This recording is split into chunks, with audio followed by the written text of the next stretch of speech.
Alors dans cette vidéo, on va voir comment intégrer dans le composant les vidéos YouTube de manière automatique. Car on avait vu dans la vidéo précédente que si tu respectes pas un certain format, tu vas voir youtube.com n'autorise pas la connexion de la vidéo parce que tu es obligé de passer par l'attribut embed. intégré. Donc sur YouTube, il y a deux types d'URL. Alors tu as l'URL en haut de ton navigateur qui ressemble à ça avec à l'intérieur le terme watch et le point d'interrogation. V égale, et après ici tu as l'identifiant de la vidéo YouTube et tu as aussi là ce type de lien, donc c'est le lien raccourci que tu as lorsque tu cliques sur partager une vidéo, tu peux faire un copier-coller de ça. Donc là il n'y a pas de watch, point d'interrogation, V égale, il y a juste après le slash l'identifiant de la vidéo. Donc on va voir dans cette vidéo comment on affiche automatiquement à partir soit de ce type de lien là ou soit à partir de ce type de lien là la vidéo sans qu'il y ait cette erreur là youtube.com n'autorise pas la connexion. Car dans la vidéo précédente,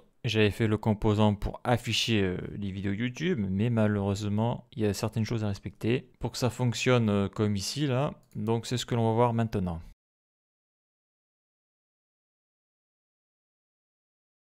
Donc déjà, je vais commencer par supprimer ça et ça. Voilà. J'actualise, c'est bon, il n'y a pas de souci. Ok. Donc dans la vidéo précédente, on avait vu la création du composant. Donc là, j'y vais. Donc c'est dans Feed, Post, Vidéo. Voilà, je ferme. Ok. Donc on avait vu que pour que ça fonctionne, il faut absolument passer par ce type de format d'URL avec embed. Donc si je prends ce lien-là, je fais CTRL-C, CTRL-V. Si j'actualise, donc là j'ai supprimé les vidéos. Donc je vais prendre un lien. Par exemple, cette vidéo, donc je vais prendre le lien qui est en haut dans le navigateur. Je sélectionne, CTRL-C. Je reviens ici, je vais zoomer un peu, je vais le mettre ici, CTRL-V. Je fais slash, donc ça, voilà. Ça, c'est le lien qui vient du navigateur, barre d'adresse. Donc ça, c'est des vidéos différentes. OK. Donc là, je vais sélectionner ce lien. CTRL-C. Donc sur Postman, je mets ça en message. Format URL, je vais appeler 1.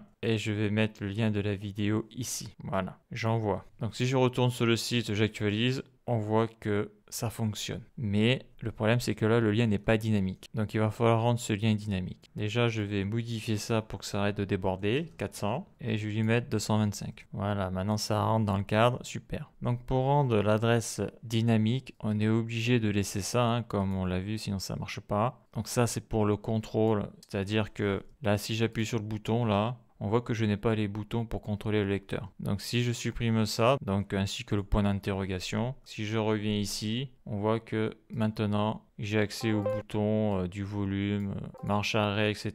Et si j'appuie ici, bien sûr, j'ouvre la fenêtre pour aller directement sur YouTube. Donc le souci, donc c'est ça là. Donc il faut que dans l'URL en haut du navigateur, il faut que je récupère ça. Ça, c'est l'identifiant de la vidéo pour le mettre ici de manière automatique, de manière dynamique. Donc pour faire ça, il va falloir faire des conditions. Pourquoi il va falloir faire des conditions? Parce que, donc ça c'est le lien qui vient du navigateur bas d'adresse, mais tu as l'autre type de lien. Donc là je suis sur une autre vidéo, donc en haut tu as le lien de l'URL, donc là il faut faire attention, là il y a marqué 1 seconde, ça veut dire que ça commence à 1 seconde, donc il faut un lien comme ça de base. Donc là l'autre type de lien tu l'as ici, là. Tu l'as sur partager, et ici, c'est celui-là, copier, et c'est celui que tu partages. Donc je vais le mettre ici, CTRL-V, lien qui vient du bouton partager. Donc si j'envoie ça sur la base de données, donc là je vais marquer vidéo format URL 2, je vais le mettre comme ça, CTRL-V, et je vais le mettre ici, CTRL-V, et je fais un send. Il est parti sur la base de données. Et si j'actualise, on voit que j'ai bien écrit là URL2. Donc on voit le format du lien, il est comme ça. Et ça, c'est le premier format du lien. Donc là, on voit que les vidéos, c'est les mêmes parce que là, je n'ai pas encore passé le composant en dynamique. Bon, en tout cas, maintenant, j'ai les URL sur la base de données. Donc l'objectif, ça va être de récupérer l'identifiant de la vidéo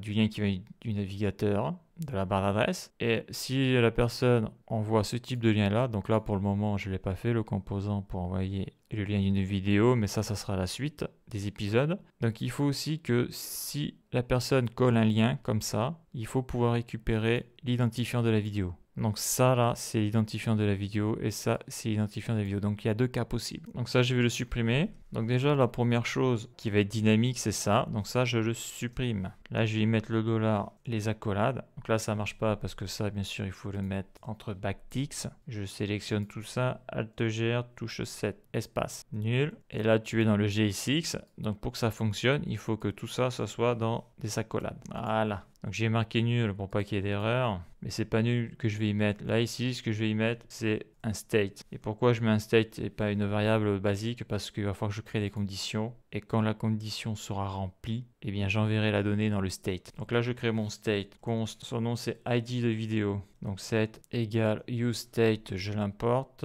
Voilà, donc je peux mettre nul pour commencer. Je peux rien mettre aussi, ça marche quand même. Donc voilà pour ça. Donc là maintenant, ça je le supprime. Donc le but, ça va être d'avoir une condition qui va m'extraire l'ID de la vidéo qu'il y a dans cette URL là et dans cette URL là. Donc ça, je le garde, ça je le mets comme ça. Donc maj alt flèche du bas, vidéo, vidéo. Ok, donc ça c'est bon. Donc qu'est-ce que ça fait? Donc on voit qu'en bas j'ai nul et on voit que ici j'ai bien mes deux liens de vidéo et donc on voit clairement que mes deux liens sont bien différents. Là j'ai la version raccourcie et là j'ai la version longue. Maintenant il va falloir récupérer ces deux identifiants et donc il va falloir utiliser deux conditions différentes parce que c'est pas les mêmes. Donc déjà avant de mettre les conditions, il va falloir extraire la donnée. Donc extraire l'identifiant de là et de là. Donc comment on fait ça? Donc il faut utiliser les méthodes sur les tableaux. Donc déjà on va faire un test. Je vais mettre ça dans un console log. Je vais écrire extraction identifiant. Console log. Alors, si je prends cette URL là, donc je vais le mettre dans une variable, const URL égale,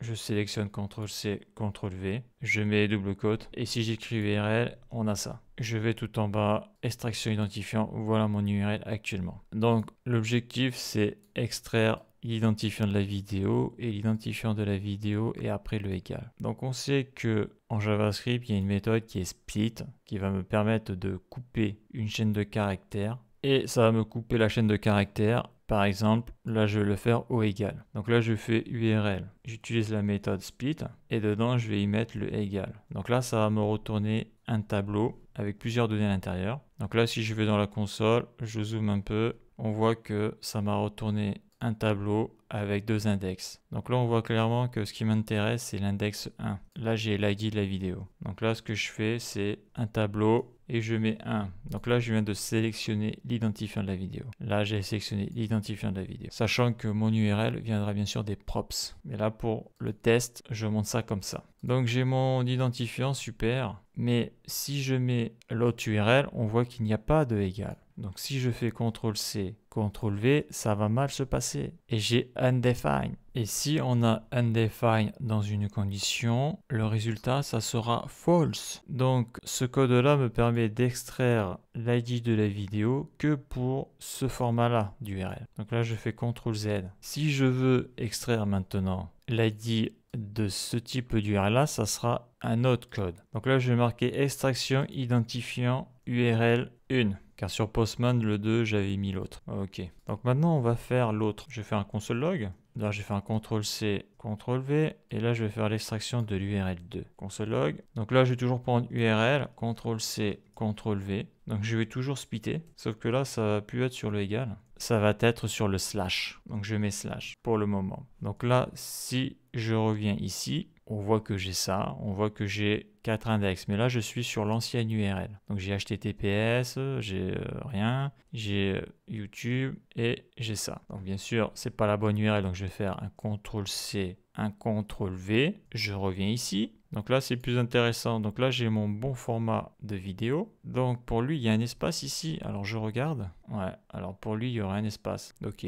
Donc on constate que ce qui m'intéresse, l'identifiant de la vidéo est à l'index 3. Donc je fais les crochets, je mets l'index 3. Je reviens ici et là j'ai sélectionné l'identifiant de la vidéo, super. Donc maintenant que j'ai le code pour extraire l'identifiant de chacune des deux URL, la question c'est comment je fais pour que lorsque l'URL arrive de la props, que ça exécute ce code-là ou ce code-là, sachant que ce code sera mis dans le state.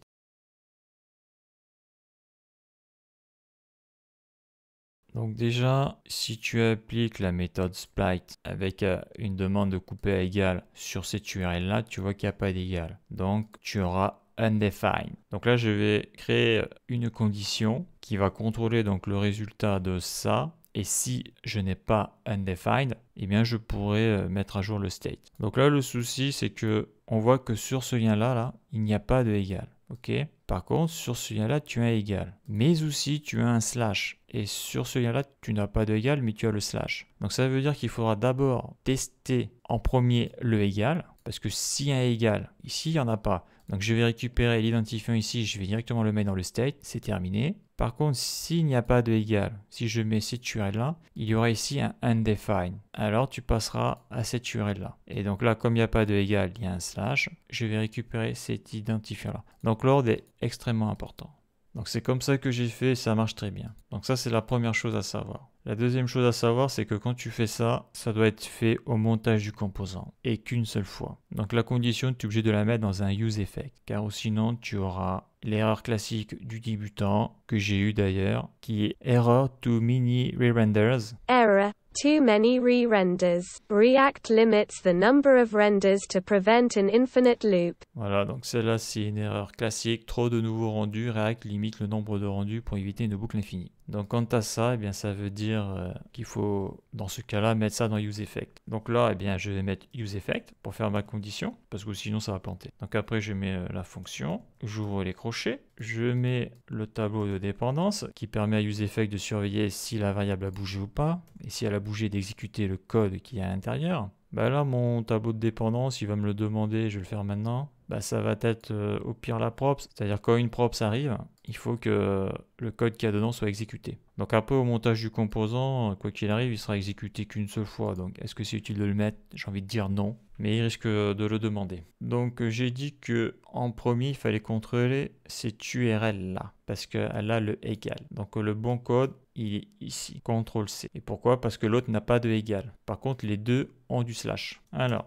je vais faire un if. Et si la condition est bonne, si elle est true, alors tu me mets à jour le state et dedans, tu mets l'identifiant de la vidéo. Donc, je fais CTRL-V. Bien sûr, là, ce n'est plus URL que je vais splitter. C'est l'URL qu'il y a dans les props. CTRL-C, CTRL-V. Donc là, maintenant, je vais rajouter l'autre condition. Mais je ne vais pas écrire seulement else. Je vais rajouter le if. Donc si cette condition-là est vraie, tu m'exécutes ce code-là. Sinon, tu vas ici. Mais si cette condition-là est vraie, tu exécutes ce code-là. Et là, je rajoute un else. Sinon, tu me mets le state vidéo à nul. Voilà. Et oui, je suis obligé de faire ça parce que si l'utilisateur rentre un lien bidon ou n'importe quoi, j'aurai un state à nul. Et donc, j'aurai l'affichage de l'interface du lecteur de YouTube, mais il n'y aura rien dedans. Après, on peut pousser les conditions plus loin pour contrôler que l'utilisateur, une fois qu'on a récupéré les identifiants, mette bien l'identifiant avec tant de caractères, ce genre de choses. Mais bon, ça c'est encore des fonctionnalités à rajouter, donc ça je le verrai ultérieurement si je le fais. Donc là le state CTRL-C, CTRL-V, donc lui je vais le mettre à nul. Ça c'est si rien n'est bon. Je pourrais mettre un message d'erreur, hein, votre URL n'est pas valide. Hein. D'ailleurs je vais l'écrire là, ID vidéo invalide. Donc là après tu peux rajouter un state de message, une pop-up, etc. Donc si cette condition là est true, tu me mets ce state là à jour. Donc ça c'est quand je vais contrôler cette URL ici parce qu'il y a le égal. Si c'est pas bon, eh bien tu vas au else ici, mais tu contrôles que ça c'est à true. Là, je fais un CTRL-C. Si c'est à true, et bien ici, tu me mets le state à jour. Voilà, avec l'identifiant. Et si c'est pas bon, ben, tu mets le state ID vidéo à nul. Et puis, à la limite, je pourrais rajouter une pop-up. Mais bon, là, je vais pas le faire dans cette vidéo-là. Donc, la question maintenant, c'est qu'est-ce que je mets comme condition? Eh bien, je prends ça. CTRL-C. Donc, si je mets ça et si à la donnée, j'aurai un ID. Et je vais faire la même chose ici. CTRL-C, CTRL-V. Donc là, on sait une chose. Lorsque tu utilises une méthode sur une variable comme une props, c'est que ça prend un certain temps et que là, j'aurai du undefined. Si j'actualise, donc c'est pas du undefined, c'est cannot read properties of null. Ça, c'est un grand classique. Donc, pour éviter cette erreur-là, il faut rajouter une condition. CTRL-C, donc je mets la props, CTRL-V, et je rajoute et. Donc s'il y a une donnée, donc si c'est pas nul, j'aurai true et après tu m'exécutes ce code là. Donc je fais la même chose par sécurité ici, CTRL-V, Même si là, c'est pas utile. C'est pas utile parce que quoi qu'il arrive, non, je vais pas le mettre, ça sert à rien. Parce que quoi qu'il arrive, je suis obligé de passer ici. Donc si vidéo post a de la donnée, après ça va enchaîner. Donc j'actualise. Qu'est-ce que l'on a? Donc on voit que les deux vidéos s'affichent. Et c'est bien les vidéos différentes, hein, c'est bien les vidéos qui correspondent aux URL que j'ai rentrées. Donc là, j'ai toujours pas fait l'interface pour rentrer l'URL de la vidéo, j'ai juste pour la photo. Mais voilà, ça marche. Là, je fais un test, je veux envoyer une URL bidon. Donc là, on voit que j'ai supprimé le slash. Donc là, YouTube, il va pas aimer. Format avec bug. Si je fais envoyer, donc c'est sur le serveur. Si j'actualise, on voit que ça fonctionne. Alors attends, peut-être que j'ai pas été assez... Ouais, pourtant, théoriquement, il peut pas le récupérer là. Hein. Attends, je supprime tout ça là. Voilà. Je fais un send. J'ai bien envoyé ça. J'actualise. Ok, donc ça veut dire que le state n'a pas été remis à nul. Voyons, je vais faire ça. Alors, qu'est-ce qu'il me dit là? Identifier un URL 1, identifier un URL 2, donc ça, il faut que je le vire. Ça me parasite.